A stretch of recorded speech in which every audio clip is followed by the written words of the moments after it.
Yo, what's up guys? In today's video we are going to be talking about the top 10 mythical sea creatures in the sea. Number 1. The Katulo. This is a creature that Howard Phillips Lovecraft created.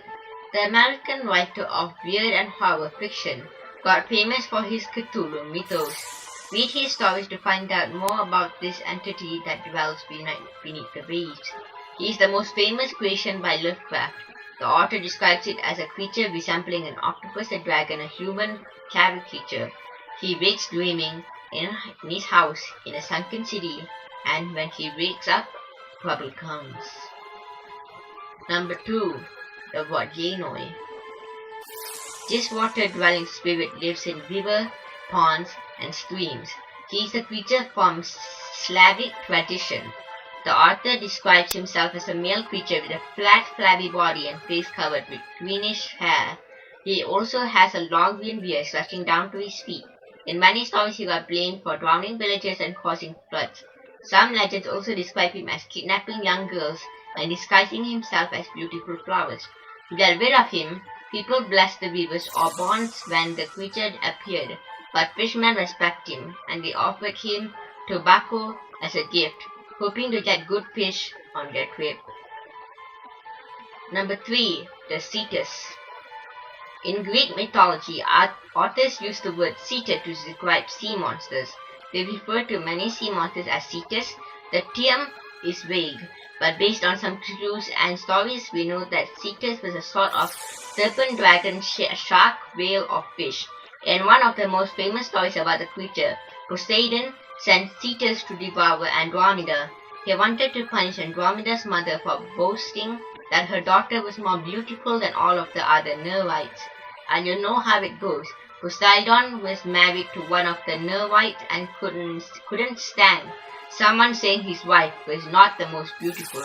The story goes that Perseus saved Andromeda at the last minute, and he could overcome Situs by using Medusa's head.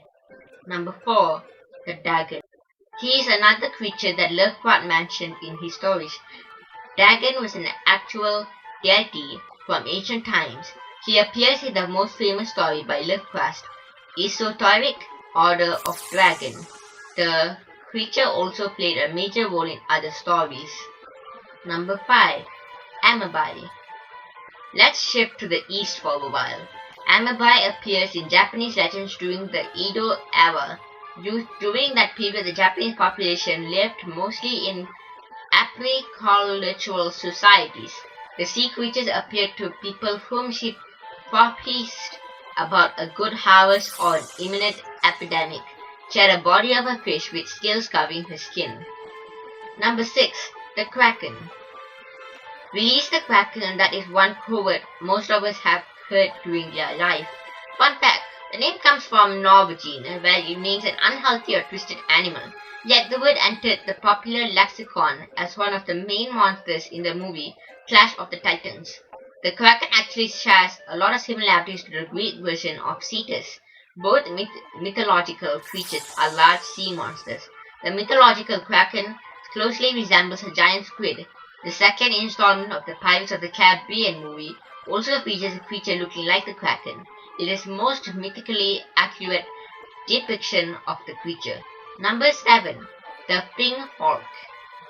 These creatures appear in Celtic mythology. They are basically a group of mermaid-like sorcerers. They alternate their time between an underwater paradise and colony on dry land. Finlock often took advantage of the human population.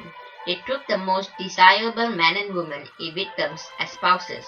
Once the Fing Folk took men and women, you could never see them again. According to some legends, these amphibious creatures left the Orkney Islands once Christianity arrived in the part of the world. Number 8. Cilla and Chava. There are two different creatures, but we have to mention them together, as they appear together in many stories. The most famous legend about these two creatures comes from the legend of Odyssey. The two monsters dwell on either side of the Strait of Messina. Cilla represents the dangers of the rocky shore. She was depicted in various ways, mostly a woman with a dragon-like tail and dark hairs sprouting from her body. Chava, on the other hand, represents a deadly whirlpool. This is where the idiom between cilla and Chava comes from. It means getting stuck between a rock and a hard place. Chava lives under a small rock on the side of the Messina Channel. She terrorized sailors and warriors who tried to pass through. According to a legend, Chava was the daughter of Poseidon and Gaia. Zeus turned her into a terrible monster, and part of her curse was to make her thirst for the sea, so much that she had to swallow large quantities of water. This is what caused whirlpools. Number 9. Sirens. Sirens are basically the fin folk of Greek mythology. They are famed for luring unwary sailors using their lovely enchanting songs. They appear in two popular legends in Greek mythology, one about Jason and Argonauts, and one about Odysseus and his voyage. Most depictions show them as part woman and part bird. Some recent variants, however, take a looser approach.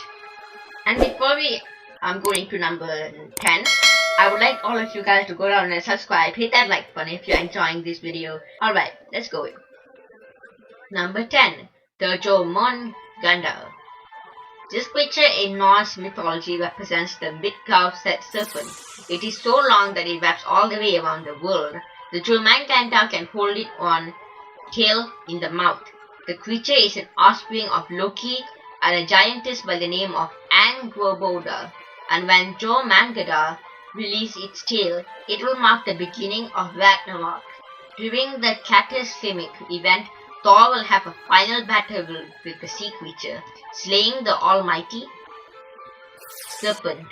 But Thor will fall dead from the venom of the creature.